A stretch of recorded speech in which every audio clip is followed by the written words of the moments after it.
welcome to the Newsfeed. Japanese imprisonment during World War II destroyed the livelihood of many farmers. U.S. Census data shows only about 1 in 3 Japanese American farmers in Washington returned to farming after their forced removal. 2 young farmers are reviving food production on one of Vashon Island's last historic Japanese American farmsteads, one of the very few that survived incarceration. Strawberries first ripened in these fields in the early 1930s after the Matsuda family first purchased the land and began growing the fruit commercially. It was also the first plants Koji Pingri and his partner Lizzie Jansen put in the ground after taking over the land this year. They've also planted Japanese cucumbers, ginger, and fushimi peppers.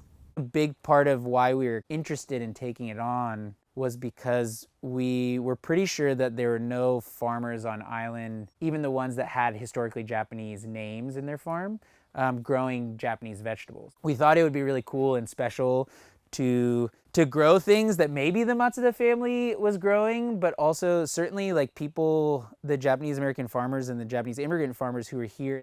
In 1942, before the Matsuda family was sent to an incarceration camp in California, ownership was temporarily transferred to a local deputy sheriff until the oldest Matsuda son reached adulthood.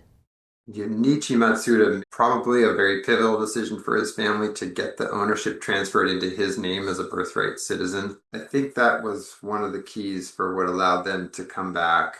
And, the stories are that local sheriff's deputy wasn't particularly reputable in his care of people's property. So when Hasuke and his wife Mitsuno returned, they found the farm in disrepair. It was a lot for them to bring it back up to production.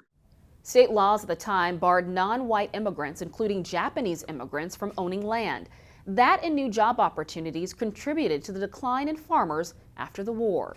Discriminatory practices and laws, pretty much precluded employment in the mainstream economy, whether it's, civil service jobs with existing mainstream companies and businesses. And that drove a lot of Japanese Americans into farming and other small business. After the war, a lot of those barriers start to fall away, especially for the American citizen Nisei.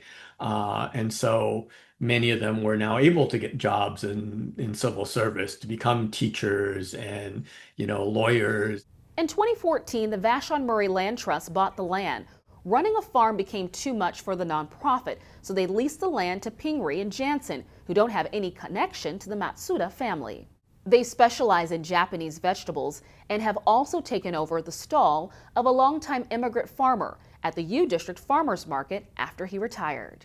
We took over his booth and we wanted to grow a lot of the same crops that he used to grow, so that his customers could seamlessly sort of keep buying the same things. So some of those vegetables are, this here is a tray of mizuna. Mizuna is like a Japanese mustard green that is really popular at the market and something that people really love. This is another thing that Taki-san, and only Taki-san used to grow. This is called moroheya. We also love eating Japanese vegetables. It's a big part of how I sort of stay connected to that side of my family. To find the rest of our stories about food sourcing, head to cascadepbs.org/thenewsfeed. I'm Paris Jackson. Thanks for watching.